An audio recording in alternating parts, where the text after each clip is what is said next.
Welcome back to Time Out with J and G. It's J over here. It's G over there. Yo, what is going on, everyone? And today we are back with the fifth and final installation of our ranking the top 10 players at every position. Man, it's been 5 weeks since we started. Can you believe Crazy. that? Yeah. That's crazy. We started it, a week after the championship, I believe? I believe so. Yeah, it wasn't too much after the NBA It's championship that we did this. it's been over a month since the NBA finals. Yeah. That's Yeah. actually kind of nuts. And you know what's even crazier? Huh. The Hall of Fame game is, as we're recording this, in 2 days. Oh man, it is. Yeah, I believe NFL's starting up. It's Texans and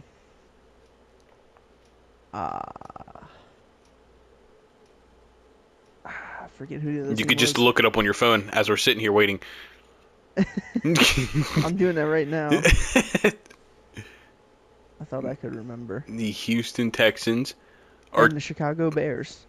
So we're going to see a little bit of Caleb Williams play. Probably not much, but probably see a not few much. drives. Yeah, but Texans Bears, August the 1st, Man, 8 p.m. I can't believe football season's all like already back, man. Yeah, Shoot. crazy. It's Yeah, crazy. dude, I feel And like then, good. oh, good. I was gonna say, and then when it comes like February, January range, when everything just football just kind of just stops, and it's kind of just like, damn, I can't wait for, September when everything starts back up. Yeah, well, yeah, because even like the end of October is when NBA starts, so we don't have much longer for that either. Yeah. It, this offseason going by pretty quickly, man. I mean, as like I said, as we're recording this, yeah, Thursday's August 1st, and it's gonna be the first game of the preseason Hall of Fame game. Man, I feel like the Super Bowl was just not that long ago. You're But right. You're telling me.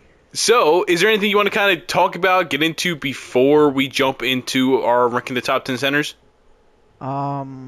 Actually, shout out to I think it's South Sudan.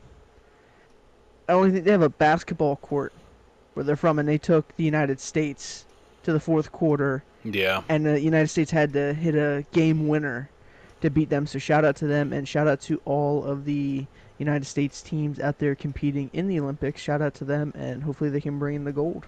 Yeah, man. I mean, LeBron went vintage LeBron mode to pull out that game. It was kind of crazy. I don't. I guess like you can use the idea of like the chemistry and stuff like that, but it's like with the team we have out there, man, we should not be struggling like we are in some of these games. Like Yeah. but again, like I said, none of them really play together, so there's no real teammate chemistry anywhere on the team. Whereas these teams from these other countries don't have the talent, but they've been playing together for fucking 20 years. So they have that teammate chemistry. They know what to do. So I mean, In all yeah. seriousness, the only team I'm really concerned about is Canada. Yeah, Canada's got some dogs out there. yeah, Canada definitely can give us a run for the money. I remember in the first like exhibition game, we screwed them up, like we beat them up that Yeah. one exhibition game. But you never know. I mean, Kerr didn't even play Tatum in that last game. Like I don't even. Yeah. He's just heightening the super team, heightening the super team allegations. Um. Hey, Tatum was handing out them Gatorade bottles and cups and all that other stuff like a champion. Yeah, dude, I don't know. Even Kerr said it was stupid, man. Steve Kerr's like, I can't sit up here and say he's a bad coach because you just simply can't. I don't think. Like, I don't know nearly enough about the whole coaching aspect to call him a bad coach. But dude getting carried by some of the superstars he's had on this team in his career. Like, I genuinely think Steve Kerr is like a C tier coach that is looked at as an A tier coach because he had Steph Curry, Klay Thompson, and Draymond Green.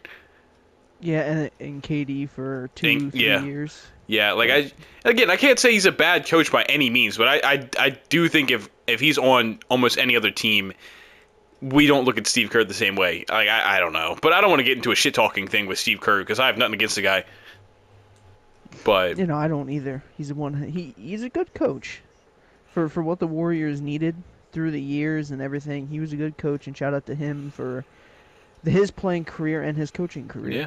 Yeah, no, like you said, shout out Team USA, bring home the gold, baby. It's what we're here for. It's probably the last time we're going to see a lot of these guys in the Olympics. Kevin LeBron, Durant. KD, Steph. They probably. I mean, I don't know. Maybe Drew Holiday. You know what I mean? Like, there's a chance a lot of these guys. Hell, I mean, even Embiid possibly he's around 30. Like, you know what I mean? Like, Yeah. there's a chance a lot of these guys. This is the last time they're gonna play for Team USA. So, just don't take it for granted. Seeing like the best players pretty much the best players in the league all playing for our country is crazy. Yeah. Hopefully we can be the world champions. Yeah, right. Finally, right? We're really the world champions now. Oh man! But all right, let's go ahead and jump into these top 10 center rankings. It's the last one. I guess we'll put on here that we still pretty much followed the 50 game rules except for one player who was a couple games under. But he was just so damn dominant and good that we felt it would just be weird to have him not on this list. I'm sure you guys already know who it is. Part of me wanted to use that against him to drop him down the list, but I couldn't. I really couldn't. Like, I couldn't either. it just maybe towards the top I used it a little bit, but there's no way I could drop him anything less than 2 because of it. I couldn't. I know it's kind of a spoiler, but it is what it is. So yeah, let's go ahead and jump in here. Number 10. You can start with your number 10. At number 10, I have Kristaps Porzingis. Okay. He came into Boston. Obviously, injuries were that plaguing thing to where we didn't know if he was going to be healthy or not. He came off of one of his best seasons with the Wizards, and everyone was wondering how is he going to fit in. He still averaged about 20 points, 7 rebounds, 2 assists, and 2 blocks. And he won a world championship. Now, granted, he was injured towards the NBA championship. NBA championship. Sorry, he won an NBA championship. Now, granted, he was injured, but he did fight through the injury. Yep. And honestly, that's one of the big reasons because he did fight through, and he even said like I'd die out there if I had to win this ring. Mm-hmm. So shout out to him. I mean, he shot about 38% from 3, which is about lines with a little bit about around his career, what he's averaging for his career. But he just had a really good season adapting to being that number 3, that number 2, or even the number 1, depending on what was going on game by game. Yeah, I have Kristaps slightly higher, not much higher, but slightly higher. No, but so I don't want to get too deep into my Kristaps thing, but yeah, no, he came in there and he fit really well in the Celtics system and did exactly what they needed him to do. So yeah, that's a good start. My number 10 is Jaren Jackson Jr. He averaged about 22 points. Oh, my phone won't slide.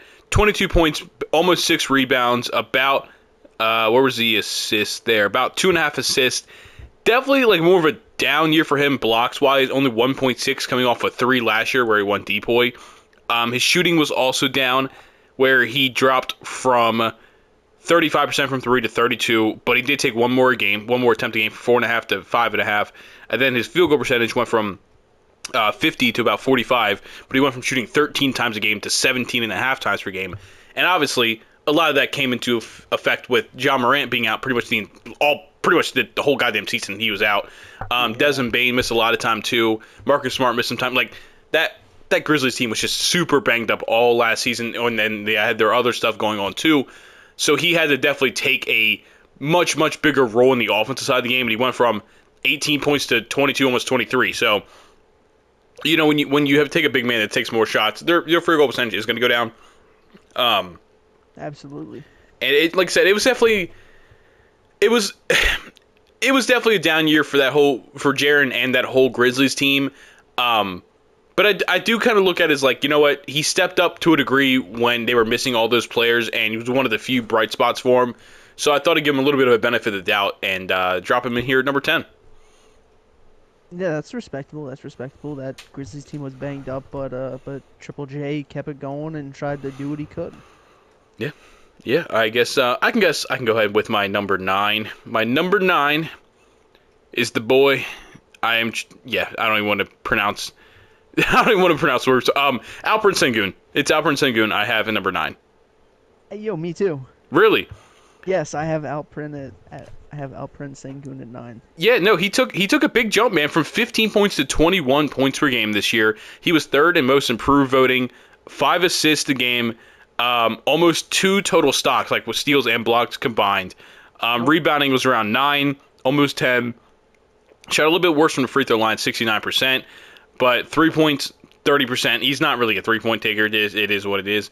Minutes went up, games did go down, but he just became a much bigger part of their offense this year than he has been his first 2 years. They really kind of unlocked him a bit, and they realized that he has the what is I use this term very lightly because obviously there's a whole this guy's on another stratosphere, but he has that Nikola Jokic effect on the Rockets, but again, like to a much, much, much lesser degree, where it's like, oh wow, this is a guy that we can give the ball to, and he can still make the right plays.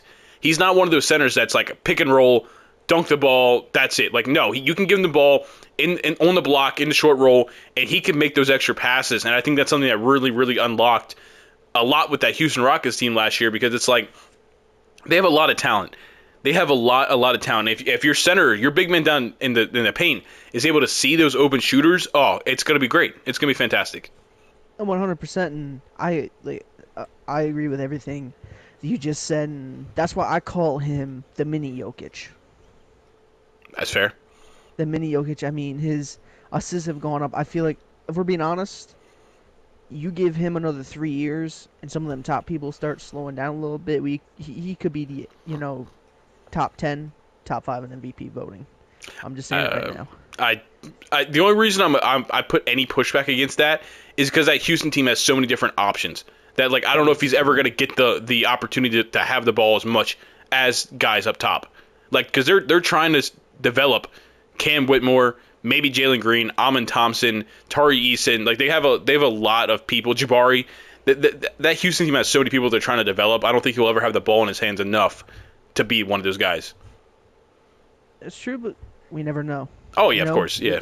Well, it'll take time to know, but he took a giant step from his second year to his third year, and all the praise for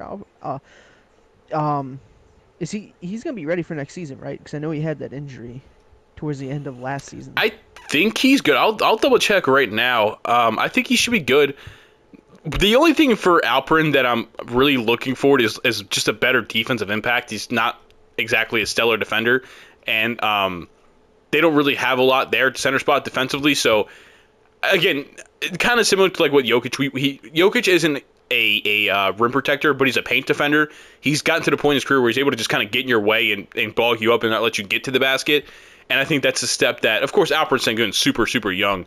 But that's I think the next step of his game is being able to kind of take that leap defensively and become, again, maybe not like a rim protector where he's going to be averaging like 1.5, 2 blocks a game, but it's like he's able to get in the way and make him pass out of the paint and stuff like that. I believe he'll be good. It was an severe ankle sprain and bone bruising around his knee, so he should be good for next season. Yeah. From everything I'm seeing, it looks like it's nothing too crazy. Couldn't remember what exactly happened. Yeah. You said you had him at number 9 as well. Yep, I had Alperen at number 9 as well. Shout out to guy Alperen. I remember his rookie year, people were like, "Damn, he was not very great." So I'm glad to see him really taking these steps and becoming a top 10 center according to us. You know what I'm saying? I think so. All right, you can go ahead with your number 8 then. At my number 8, this might be a little bit of a surprise, but I have Jared Allen. That was a guy that I fought between him and Jaren Jackson Jr. at my 10th spot, and I ultimately decided to go Jaren Jackson Jr. Okay, well, I have Jared Allen at 8. I mean, his defensive presence for that Cavs team was just impeccable. He was 10th in DPOY voting this year, and he took a step up on the offensive end with Donovan Mitchell there and trying to be that more than just that lob threat, you know what I mean? And he tried to step up and be more of a presence in the offense, and he already is arguably one of the best defensive centers in the league. Mm-hmm. He got about 16.5 points, 10 rebounds, about 1.5 blocks. I mean, he had a Jared Allen season. That'd be fair, yeah. He had a Jared Allen season. I feel like that's with how the center how the center land lays out, I feel like that's top 10. Jared Allen's like the real life. How do I want to word this? So obviously you play 2K. Like everybody, people watching probably play 2K. You know that if you have a center on your team that's like a under the basket, just back to basket defensive rebounding center, he's only ever going to average like 12 and 10 or like 14 and 12. Like it's never going to be anything more than that. Jared Allen's like the real life version of that. Like he is going to get you 16, 10. He's just what he's going to do. That's going to be what he is. He's going to have a couple blocks in there. He's going to make a couple passes. Like he's just that like prototypical center. That kind of like that roll lob threat kind of defensive rebounding center. And I mean that's exactly what the Cavs need. So it's perfect for the role. It's just kind of funny that like I don't know, he just kind of fits that to a T, but in real life. Yeah, he's very consistent. Yeah. Very consistent. Yeah. What is your number 8? My 8 is where I had Kristaps Porzingis. I had him at number 8. You kind of said a lot about him, but yeah. I mean, he took in this Boston team 20 points a game. He shot, what was that, 37% on 3 on 5 attempts, which is big because, you know, that whole Boston Celtics team loves to shoot the ball. So he fit right into that kind of thing. He was mostly healthy. I mean, he played 57 games, which honestly for Kristaps it's a pretty high number. Unfortunately, and then he had the injuries in the playoffs. But you know what? He came back for the finals and he played in the finals, right? Yeah, yes, he did. He played while he was injured. That's what I thought. Yeah, I remember. Yeah, it's again, like I said, it's been over a month, but I was like, I'm pretty sure I remember seeing him in the finals. Shout out Kristaps Porzingis, man. It's a guy that, was not looked at well from New York fans when he got drafted. Was famously booed on draft night, and then ended up very quickly becoming a favorite. Was second rookie of the year. His rookie year was in MIP voting. His second year didn't come close to winning, but he was in voting. And then by his year 3, he was an all-star.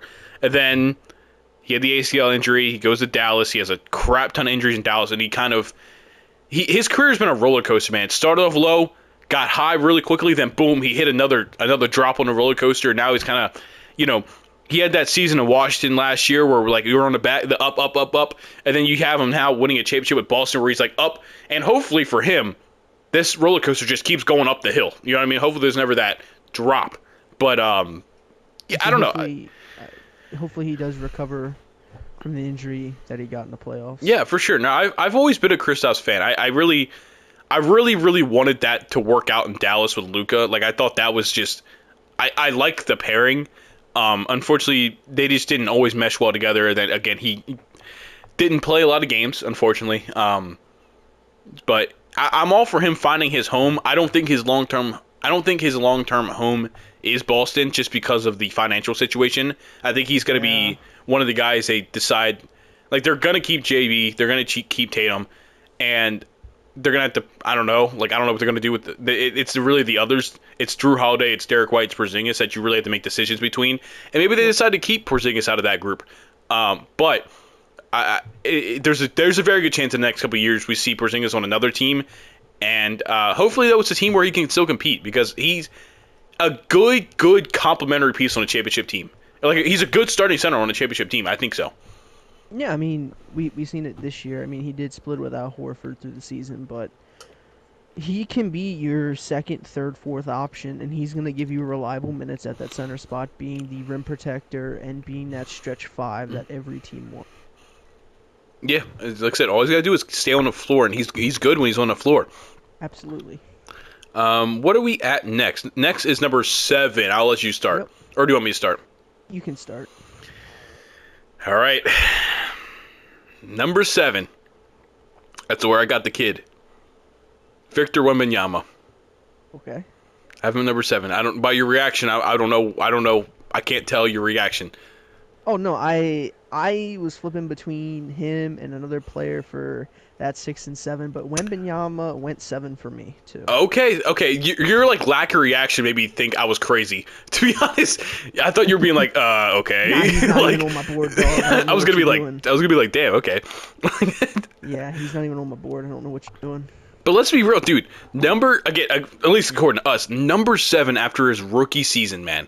Like, even with lofty expectations coming in, that's crazy.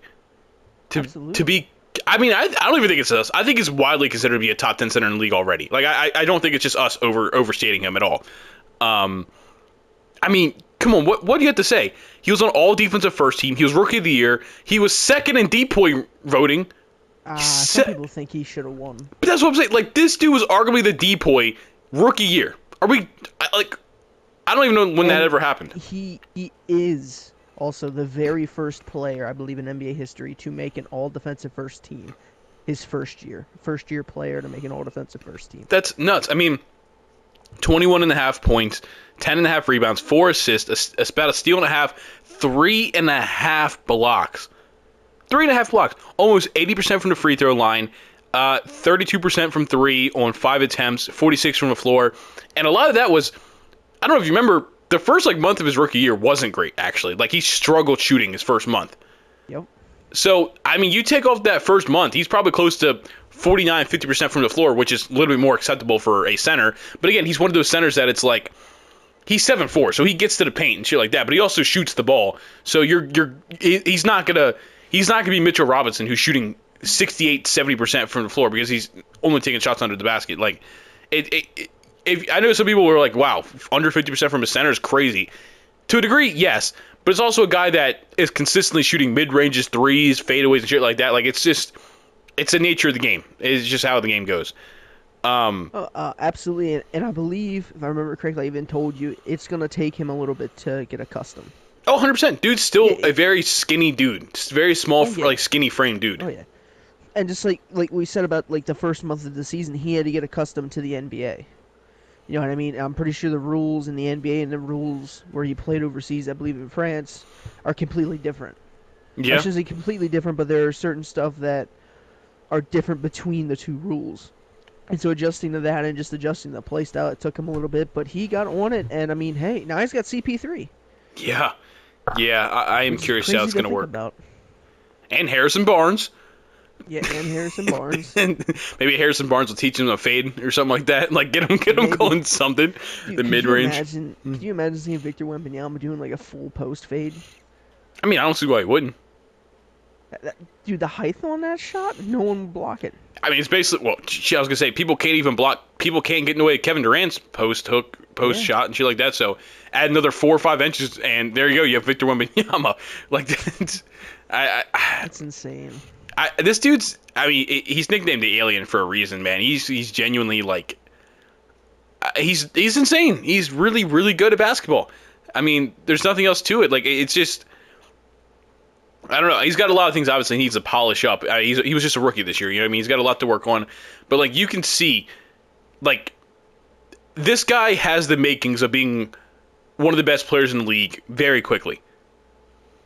Absolutely, and everyone that's listening might as well just get ready to keep hearing the name Victor Wembanyama, because he's probably in the next 6 years, I bet he's gonna have at least 4 DPOYs and 2 MVPs.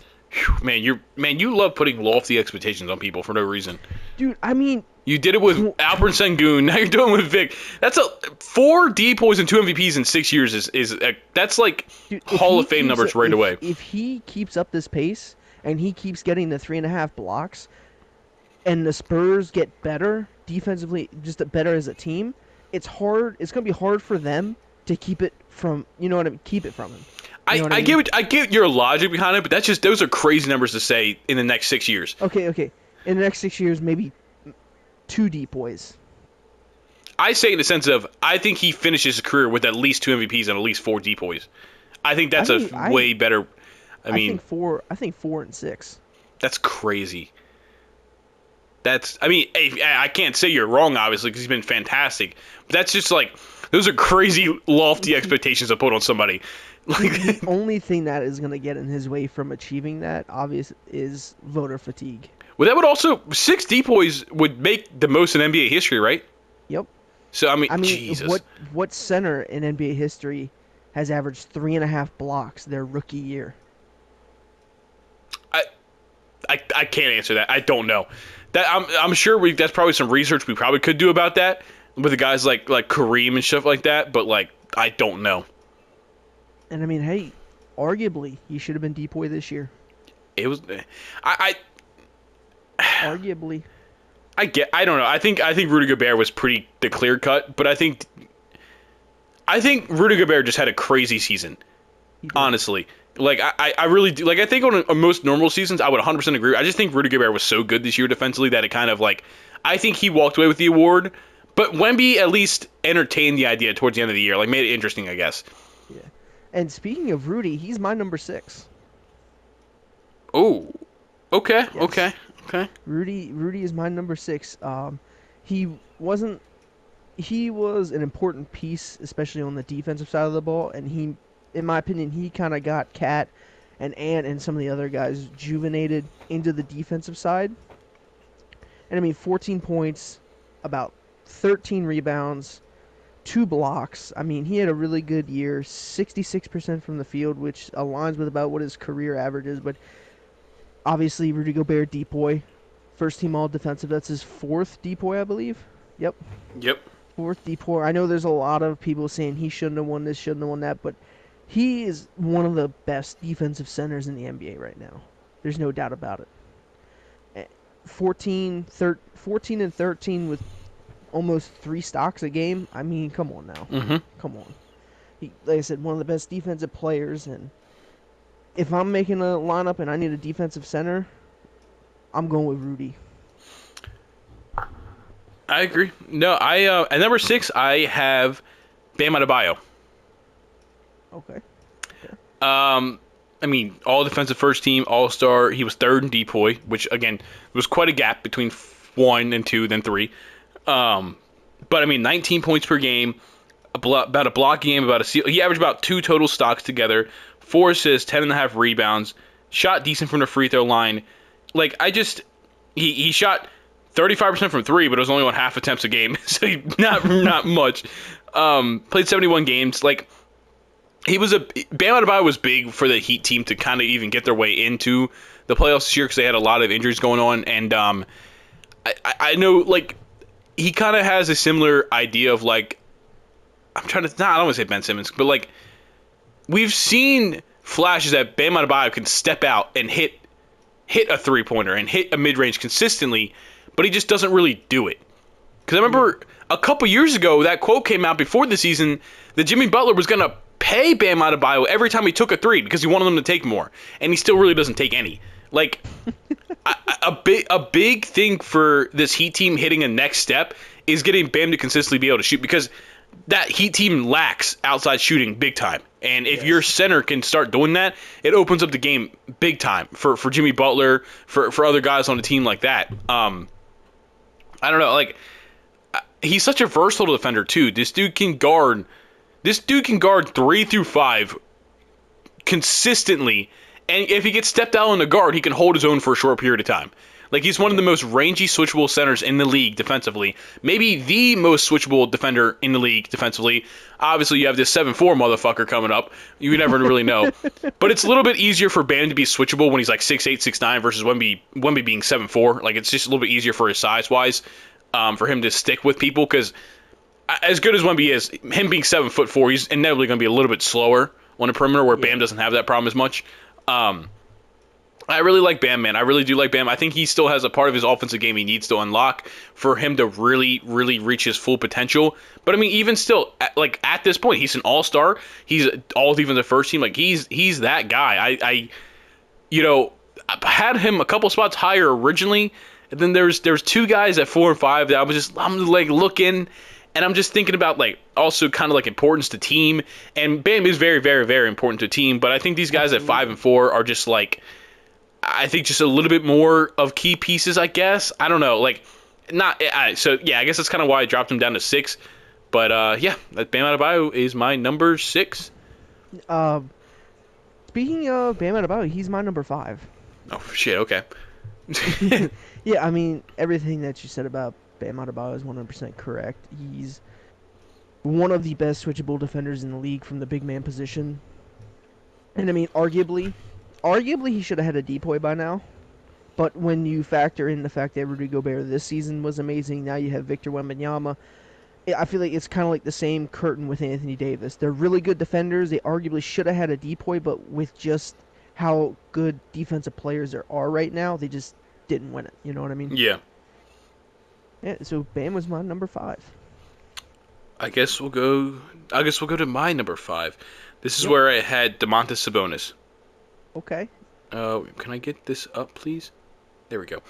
Didn't want to pop up for me. Domantas Sabonis. I have at number 5. I guess that you can kind of like. I don't know. I guess the reason I maybe dropped him down a spot is because he did take a slight step back from last year. Did get All NBA third team. I mean, like he's still good. 19 points a game, about 1.5 stocks per game. Led the league in rebounding, I'm pretty sure, about 14. Eight assists a game. Really, really good season. He still is always going to have his slight defensive deficiencies, and that's part of the reason I put him behind the guy I have at 4 is because I still do truly believe, like I mentioned with Alper Sengun, your center needs to be good defensively. I just think that's a big part of defenses. Like if you have good perimeter defenders but your back line's kind of weak, it's going to hurt your team, and that's something that I've always kind of been a little icky, or not icky, but like a little iffy with Sabonis about. It's that he's just not a great defender. And you look at that Kings team in general, they don't really have a lot of great defenders, so I don't really know what's going to go on with him. But no, Sabonis is really, like, he's really taken a stop. I still have him as a top 5 center in this league. I know for a while he was considered probably a top 3, depending on who you asked, throughout part of last season. Really, really good. He shot damn near 60% from the floor, 38% from 3, but it's only on one attempt a game, so it's not nothing crazy. The second best player on that Kings team, and the biggest reason they were in the playoffs last year, or like I guess technically 2 seasons ago now, then this past year, they kind of had a fall off at the end of the season and missed the playoffs. But yeah, Domantas Sabonis, my number 5. Alrighty. And my number 4, I have Domantas Sabonis. Oh, that's fair. Yeah. Yeah. They said about 19 points, 14 boards, 8 assists. I mean, what more is there to say? He was 8th in MVP voting, 10th in DPOY, which is kind of interesting. All NBA third team. I mean, and I believe, quote me if I'm wrong, but I do believe he had the most double doubles and the most triple doubles this past season. I don't know off the top of my head, but it's possible. I do believe so. Don't have the numbers all for it right here, but I believe. Fact check me if I'm wrong. But yeah, I mean, Domantas Sabonis, like you said, number 2 player on that Kings team, but he's just so good. The only thing that lags, like you said, is defense. But I feel like next year, hopefully, he can take that step on the defensive side of the ball, and he's gonna be a monster. The only thing is just like, I can say that about Sengun because like he's like 22. Domantas is he's 28. Like I don't really know how much better he's getting at this point in time. You know what I mean? Like I think it's different for like a 28, 29-year-old developing versus like a 22, 23-year-old. That's where I'm like, I think we might be watching the peak of Sabonis at this point in time. But again, still top 5 center, so yeah, I can't even shit talk. But yeah. You know what I mean? Like I just once people start getting up towards the like higher 20s, lower 30s, it's like I don't know how much I even like want to say. Hopefully they get better at this, because like I think you're kind of watching like their best version at this point in time. Yeah, and I mean, I feel like he kind of plays the defense that Jokic plays, just getting their way. Yeah. You know what I mean? Yeah. Well, at my number 4 is where I have Rudy Gobert. Like I said, I do value the defensive aspect of a center. You wrote that's 14 points, about 13 rebounds, 1.5 assists, but almost 3 total stocks. He won DPOY, all defensive first team, obviously. Anchored the best defense in the NBA with the Minnesota Timberwolves, and honestly, again, he was the biggest reason their defense was so good. I just think like, yeah, no, like he was the biggest reason their defense was so good, was the best in the NBA last season. They really have the tactic of, like it was in Utah, you funnel it down to Rudy Gobert, and he's going to stop everything at the rim. Except now, in Minnesota, he has a little bit better perimeter defenders around him, so he didn't get left on islands as often this year as he did back in Utah, and you didn't have the exposed Rudy Gobert moments this year that you've had in years past, where he's like left in the corner open, like he's left with Terrence Mann in the corner. You know what I mean? Like that stuff wasn't happening because he's got better perimeter defenders around him. And that's something we always said in Utah. Like if he just would have had better perimeter defenders, some shit like that probably wouldn't have happened. You know what I mean? Because they're not just like, oh, Just let him run past me because Rudy Gobert is going to stop him at the paint. And I think that's part of the reason his stocks might have went down slightly this past season is because, yeah, he's not, or I guess technically last year in Minnesota, but that was kind of a weird year for them. But like, he's not getting the ball, he's not getting driven to him as much as it was in years past because people were getting stopped. But I think he was far and away the best defensive center last year. And just the only reason he's 4 instead of the top 3 is because the top 3 are goddamn certified superstars in my eyes. So I can't really put him above them. You want me to go with Go for it. My number 3 is my boy, the Brow, Anthony Davis. Same here. I mean, let's be real. We all know who the top 3 is. I guess you can have them in any order you want, but we all know who the top 3 is at this point in time. Absolutely. All defensive first team, all NBA second team, all star, 4th in DPOY, 25 points per game. Get this freaking ad out of my face. 12.5 rebounds, 3.5 assists.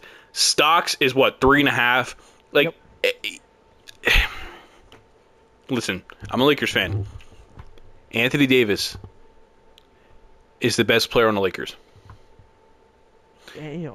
And we're also talking about 40-year-old LeBron at this point in time. That is true. If we're talking about 35-year-old LeBron, no. It's LeBron. But we're talking 40-year-old LeBron, yes. I know it's crazy. You might be crazy to be like, LeBron's not the best player on his own team. LeBron, it's still 1A, 1B. You know what I mean? But I do think it's now Anthony Davis' team. I really do. He's just...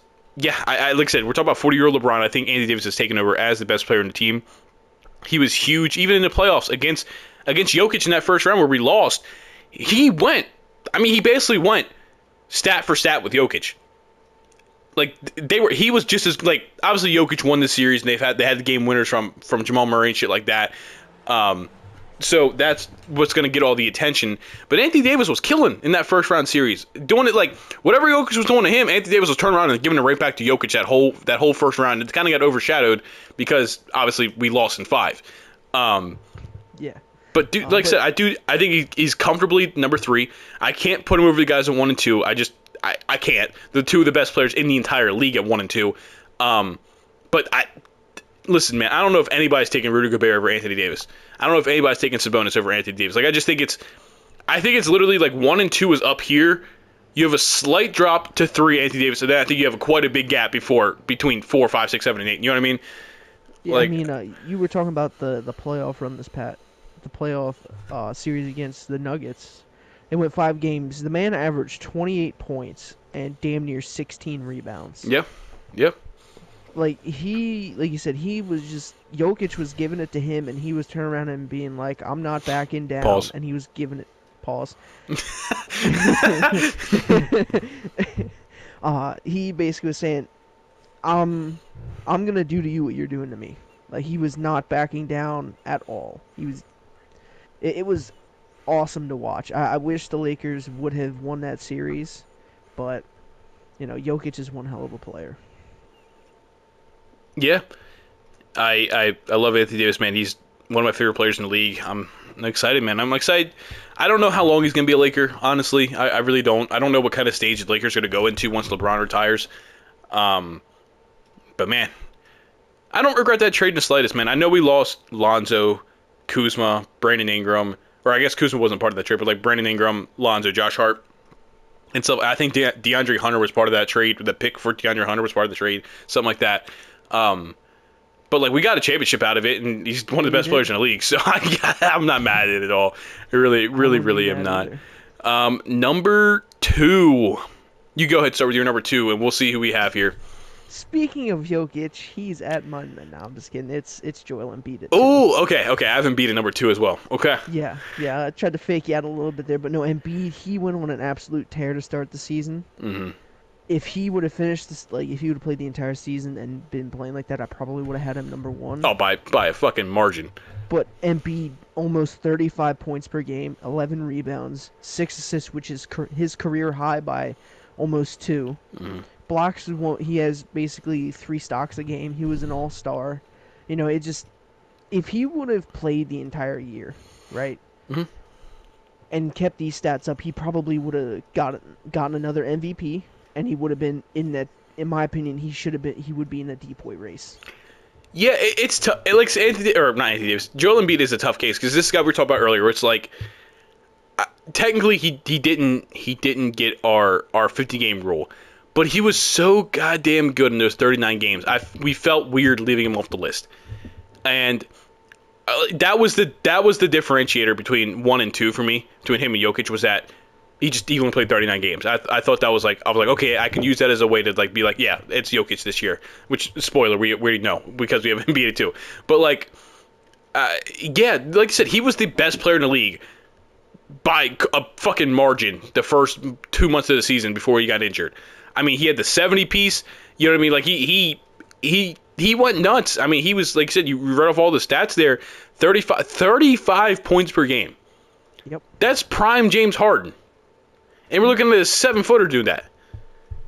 Like, I'm excited for next season. I'm not a Philly fan in the slightest, but now he's got Paul George. He had a career high in assist, that like 5.5. Hell, he could be closing in on 7 next year. He really could. You got Paul George taking a shot instead of Tobias Harris. I mean, listen, people have their opinions about Paul George, but come on, let's not disrespect him that much. He's better than Tobias Harris. Like Yeah, he is. I am excited. I think we are. He gets a lot of hate. He gets a lot of hate for, one, he plays for Philly. 2, he's got his whole antics things he does. He flop slides, got his whole you know what I mean. So some of it I understand, but don't let the hate fool you that we are watching one of the best big men of all time. I'm not afraid to say that. He is. I like, maybe when it's all said and done, he won't rank anywhere up there because of just like, they're gonna look at the games. He's missed a lot of time over his career with injuries, and that's gonna be probably a reason they kind of keep him out of there. But I think skill wise, we are watching one of the best of all time. Absolutely, and I mean, just from the scoring alone, I'm not afraid to say it. I feel like he's one of the most skilled big men that we've seen. Oh yeah, 100%. Just from the ability that he can back you down and score into the paint, he can get to the free throw line consistently, and if you leave him open, he can hit the 3 ball. Mm-hmm. Like, just from an entire aspect of the game, he's one of the most skilled big men we've ever seen. And then, He can. go ahead, finish up. I'll just say he can be an offensive force down low, or he can just splash threes. And You know then, what I mean? kind of going back to what you said earlier, like, let's not forget, we say all this about his offense. Dude is one of the best defenders in the NBA too. Yeah. And like, he would have been in the DPOY race if he played. He just wasn't eligible for the award. Like, that is the biggest thing he has over Jokic, is that this dude is like a rim protector, man. He is going to he's a paint protector and a rim protector. Like, he's going to fuck up everything down there for the defense. Yep. He's just like, again, like I said, I know he's probably an easy guy to dislike for a lot of people, and I understand it, but man, he's like, I mean, look at that shit. Look what he just did to Jokic. Like, I don't know, man. He's so good at the game of basketball. Both these top 2 guys, all these guys are obviously, but like, he's a crazy talent that I think at the end of the day, we all recognize how great Embiid is. He's got his MVP and stuff like that, but I think he's gonna be one of those people we look back on and go, damn, like, almost like a what if, not fully a what if. Because like, we are seeing him as a superstar, but it's like, imagine if Embiid could consistently play 70 games every year. You know what I mean? Like, I think he becomes a top center in the league. I think he becomes one of the best centers of all time without question at that point in time if he's able to play 70 games consistently. But I think he's just like, he's already 30. He's missed. I mean, like, if I pull this up here, Embiid where did that go? Stats. Rookie, first 2 years in the league, didn't play at all. Not a single minute in his first 2 years in the league. Then he played 31 games, 63, 64, 51, 51, 68, 66, 39. He's never played over 68 games in his career. Which is crazy. Yeah, that's crazy. I would damn near, with those 2 full seasons, I don't know this as a fact, but no, I don't want to. Never mind. I was gonna say he damn near missed more than he's played, but that's not quite. But it's still not that far apart, which is crazy. Like, I don't know, man. I'm a big. I'm not the biggest fan of him in general, but I'm a huge respect guy for Embiid. Like, I will always give him his flowers, that kind of thing. And yeah, like I said, if he played the whole year, I think he's won by a margin, but he's got to be at 2 for that time missed. It's kind of funny how they gave last year's MVP to Embiid when everyone thought it should be Jokic, and then this year was looking like it was going to be Embiid going for his second MVP. Yeah. Yeah. It's crazy out here. Well, I mean, I think that makes it easy for number one, Nikola Jokic. Oh, I have Nicholas Claxton. Oh shit, my bad. I mean, come on, like MVP, All NBA First Team All Star. Obviously, like it's kind of hard not to put the MVP at number one. Like Yeah. I don't know if you need to say much more than that. The MVP of the league, best player in the league last season. Like yeah, Yeah, it might be I because mean- Embiid didn't play, but like it's still. I mean, still 26 points, about a little over 2 stocks a game, 12 rebounds, 9 assists. He shot about 36% from three, about 58% from the floor. I mean, this is a Jokic season. Mhm. Let's be honest. And obviously, if Embiid would have played the full season, like we said, would have been number one. But Jokic is just so damn good. Yeah, I mean yeah, yes he is. Yeah, I mean, 3-time MVP, 1-time NBA champion. Like, it's just we have to appreciate Jokic and Embiid. You know what I mean? We have to appreciate them now because then in the next 5 years, if they're not playing anymore, then we look back on it like, damn, I wish we would have appreciated it. You know what I mean? Like we Yeah. had hell of a lot of good basketball being played, and we overlooked it so much because of hating on them.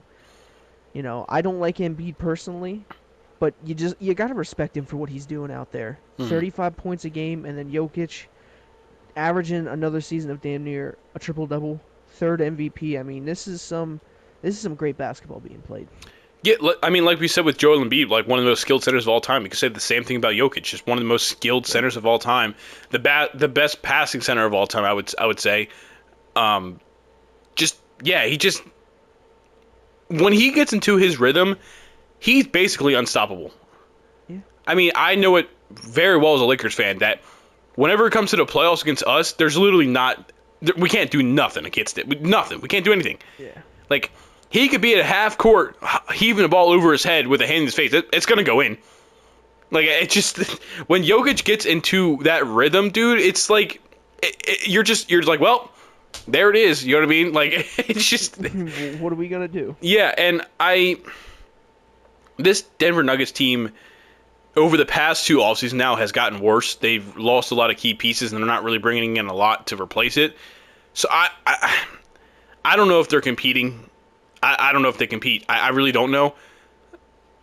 And it would suck if Jokic only finishes with one, but getting that one, I mean, it's more than Embiid has at this point in time. Like, getting that one was huge for Jokic. And I don't know. Like I said, last offseason they lost Bruce Brown and stuff like that. This offseason they lost KCP. And they're just not bringing anybody to replace that kind of production. Their bench is not good. They just did sign Russell Westbrook. So, I mean, I guess we'll see how that works. I don't know how I feel about that fit. Honestly, but yeah, man, I don't know. Like, here's a question: who do you have more faith in next season to win a championship, the Nuggets or the Sixers?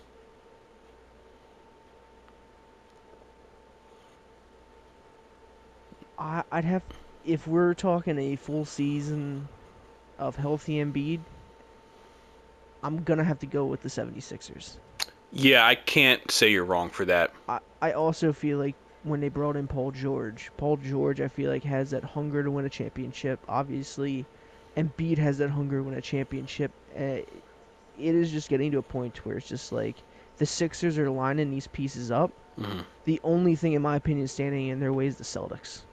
Yeah. That's just how I feel about it. And even then, 7-game series, I feel like you could toss a coin for who's going to win that series. Yeah. I would agree with you. I think it is the 76ers as well. Like, I know Denver just won it 2 years ago, but it just, like, they've gotten worse. Like I said, the past two offseasons, they've gotten worse, and they lose to the Timberwolves in the second round this year, and then they lose one of their best shooters on the team with KCP leaving for Orlando. Like, I don't know, man. Jokic is one of the best passers in the league. But it's like he's got to have people that's going to be able to hit the shots. Like, you can pass whoever the hell you want, make crazy passes. If they can't hit the shot, there's nothing you can do about it. Yeah. So I am curious about this Denver team this season. But, yeah, I mean, number one, I think it's, like I said, it might be because Embiid didn't play all year. But, yeah, number one is Nikola Jokic for both of us. Yeah, I mean, I don't think it's too much of a surprise, but obviously you could argue for Embiid, but Mhm. I think just overall, I think it has to be Jokic. But also, speaking of the 76ers, they also did add Andre Drummond. They did. And Caleb Martin. Yep. So they added some pieces like Andre Drummond. He can give you some good center minutes. Mhm. I'm not saying he's going to be your starter at night in and night out, but if Embiid's out for like 2 yeah. games, you could throw in Andre Drummond. He could be your starter for them like 2-3 games, and he can play valuable minutes off the bench to give Embiid some well-needed rest. Now, fuck it. Let's just run big. Let's do a lineup of Maxey, PG, Caleb Martin, Andre Drummond, and Embiid. Let's just go crazy. Oh my god. That's awful. That's so disgusting. I don't even want to. What's it? It's probably going to be. I'm assuming it's going to be Maxey, Oubre, PG, Caleb, then Embiid. I'm assuming that's what it's going to be. Yeah, I mean, obviously, the season's still a little bit out, but according to ESPN's depth chart, it's Maxey, Oubre, PG, Caleb Martin, Embiid. Yeah. That just seems like the proper lineup to run. And I mean, also, the 76ers got Reggie Jackson. They did. Yeah, they did. Eric Gordon. They got Kyle Lowry. They did get. I forgot they got Eric Gordon. Yep. Yeah, this is one of the better. I mean, I still don't think it's as good as like the Ben Simmons, Joel Embiid, or I'm sorry, the Ben Simmons, Joel Embiid, Jimmy Butler, Redick team. I don't think they're still as good as that. But this is probably one of the best teams we've seen, and with the Embiid superstar era. So. Yeah, I'm excited to see what they do next year. Yeah. Well, if you want to go back through and I guess start at 10 and list the top 10 centers for the last time. All right, at 10, I have Kristaps Porzingis. At 9, Alperen Sengun. 8, Jared Allen. 7, Victor Wembanyama. 6, Rudy Gobert. 5, Bam Adebayo. 4, Domantas Sabonis. 3, Anthony Davis. 2, Joel Embiid. And 1, Nikola Jokic. All right, then at number 10, I have Jaren Jackson Jr., 9, Alperen Sengun, 8, Kristaps Porzingis, 7, Victor Wembanyama, 6, Bam Adebayo, 5, Domantas Sabonis, 4, Rudy Gobert, 3, Anthony Davis, 2, Joel Embiid, and 1, Nikola Jokic. How are we feeling about our list? I think we did pretty damn good. Yeah, I know we talked before we started. I was like, I felt kind of weird about some guys towards the bottom of my list, but I think after talking through it, I feel better about my list. I like it. I do too. This is, I think all together through all 5 lists, we did pretty good. Yeah, I mean, there's a couple times we forgot some players and stuff like that, but well, it's our first year doing it, so it's fine. Well, Yeah. we're gonna do it again next year too. You're goddamn right we are. Yeah, Hell yeah. and I mean, I guess I don't. We're still gonna figure out I'm sure once the NFL season comes back in full swing, we'll probably jump back up to 2 episodes a week. Wednesdays and Saturdays. It just hasn't been too much content for us to do, so it's kind of hard to make 2 videos a week if there's no content. So we'll figure that out. And but yeah, that's gonna do it, man. Is there anything else you want to kind of talk about? Shout out to USA. They have 26 medals so far. Shout out to USA, and shout out Cloud2K's got 192 subscribers. Road to 200. Road to 200, baby. Yeah, no, go check out my YouTube. YouTube. Man to 200. Yeah, go check out my YouTube channel, Cloud2K. I've been doing college football 25, still 2K, getting a video out a week at 2K, just because I don't want to only do one video, or only do one type of game. I've been enjoying the support. Go check out, obviously go subscribe to us. If you're listening to us here on YouTube, we're going to have to try to figure out something to get this back on Spotify so we can kind of still keep branching out a little bit more. But we'll figure that kind of thing out. We just had some problems with the recording way. It just kept like corrupting and failing every time we tried to. I don't know. It was kind of weird. So we decided to just go YouTube for now. But yeah, that's going to do it for this episode of Time Out with J&G. And we'll see you guys in the next one. Peace.